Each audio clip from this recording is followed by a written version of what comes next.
Hello, ladies and gentlemen. Sorry, this is Hugh Marder, checking in with you for another episode of Hugh Marder's School of Tomfoolery. Now, I talked to my therapist about this series, and he seems enthusiastic, so I'm definitely going to continue making it. Today, we'll be discussing the various tricks and trades of the mind games you can play upon someone. How to confuzzle, befuddle, or hoodwink someone. Now, let me impress upon you that these are not physical acts. These are all very mental acts. I understand that in some circles, hoodwink means steal something from right under their noses, but I'm not using it like that. I'm using it like something else. So, I'm sure you like the mood lighting. First, let's cover why. Why in the world would you choose to befuddle someone? Well, maybe you're bored. After all, befuddling somebody can be completely harmless if you choose it to be so.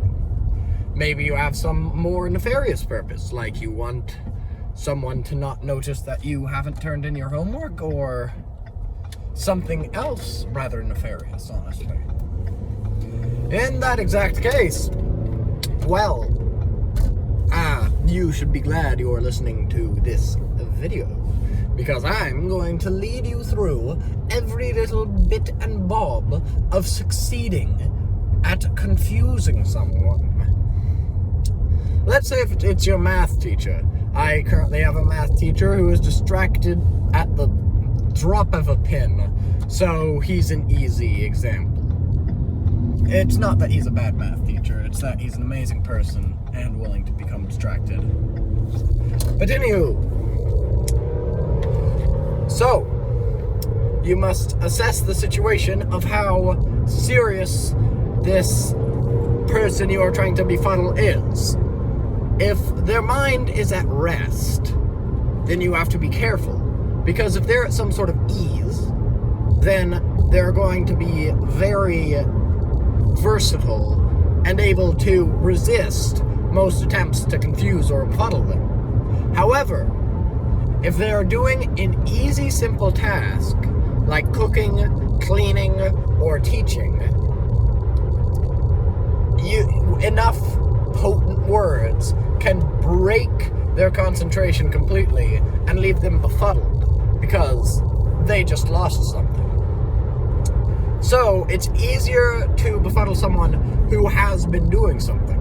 Of course, if they're doing something important like driving, I wouldn't really say you should befuddle them. Really don't befuddle them. Unless it's a life or death situation. I'm not sure what situation that is, but unless it is a life or death situation, please don't befuddle the driver. Anywho, that is your basic rundown of your target. You also need to find out if this person is a more logical or illogical person. For example, my Latin teacher is a very versatile fellow, even when he's teaching. And although his concentration can be broken and he'll often go off on side tangents, it's not very easy to actually, knock him off his feet mentally. And most of the time, when you befuddle someone, that's what you want. So you need to decide if they are a slippery fish, or if they are a piece of wood floating in the water. Because you would not attack a fish with an axe. You would attack a fish with a harpoon. You would attack wood with an axe, but probably not with a harpoon, unless you're playing raft. Anywho, so you must start by getting their attention with something that's both harmless and yet requires attention. An example is having a question for them. Also, saying you have something to tell them. You need to get their attention, but you can't do it in a way where they get scared, like, oh no, have you committed what heinous crime have you committed now, son? Are you in debt again to the IRS? You can't do that. Instead, you must simultaneously put them at ease and gain their attention. And once you have their attention, you must come up with some bizarre or illogical circumstance. Now, here's the thing. If they're a straight and narrow board, you want to make your bizarre thing. Whoa, what? Whoa, whoa, whoa, whoa! That dude's tire just exploded! Bro!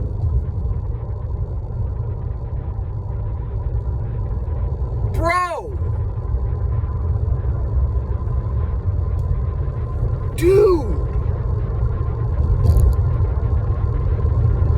Just popped. I got showered with rubber. Bro, that scared me. I wonder how loud that was. On the recording, that is. I'll have to watch this. Anywho, back to business.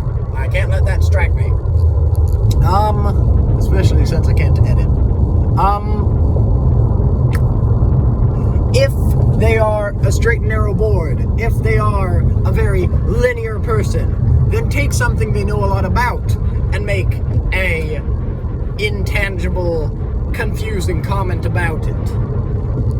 Say, for example, that 0 to the power of 0 is 1. This probably, that's like a weak example, and won't confuse anyone except math teachers, who will take the time to explain to you why that is not true, because they're so proud of this information. But, when they are straight and narrow, they think you're being sincere when you say strange and baffling things about the thing they know a lot about. And so, they put it in their mind that they have to correct you and lead you to the light. And when they can't, they will begin to get confused. That's self-explanatory, I hope. Well, the rest is self-explanatory. You just have to stick to whatever position you've taken. However, if they start to get it, switch entirely. This is very important. Keep on your toes. If the person starts to catch on, then you have to change your claim entirely. Say the exact opposite. That'll really confuse them. Or they might catch on that you're joking. But it will also probably confuse them. However, if they are slippery fish, what you need to do is hit them with something that they don't know a lot about. Like video games, or comic books, or, I don't know, astrology.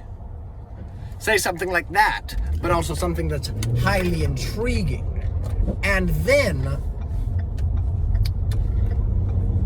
when you have gained their attention with some strange factoid that they can in fact believe, barely, because it's such a bizarre and strange factoid, like, did you know that they actually found this giant asteroid of pure ice floating in the air, and scientists say that it's going to start orbiting our moon?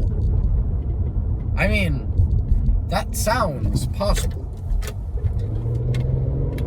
But, so this will gain their attention and confuse them. And then what you must do is act real shifty about the details, but not to the point where they think you're lying.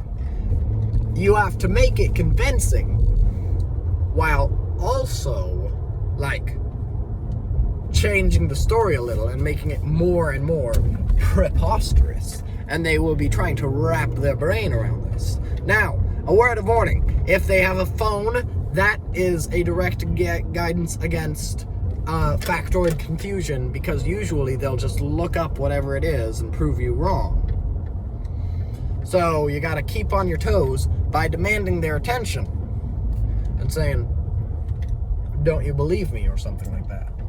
And if your subject really catches on, then you must flee immediately, because people do not take kindly to being befuddled. Let me say that usually, if you successfully manage to befuddle somebody, really put the hooks in them and really get them reeling, then you should follow up with many many more blows that can be weak. It's like tickling someone, or like making them laugh at a joke and then hitting them with more jokes, and the jokes that follow aren't necessarily funny. This is like a weird fact of joke telling, but added to the first joke that was hilariously funny, it pushes you to the brink of wetting your pants with laughter. And this is the sort of thing you want to do. Does that parallel make sense? If you knock them off their feet, you can keep punching them with little confusing bits until they don't get back up. Thank you all so much for watching. Remember to like, comment, subscribe, and share it with your friends if they have someone they want to confuse. Bye-bye.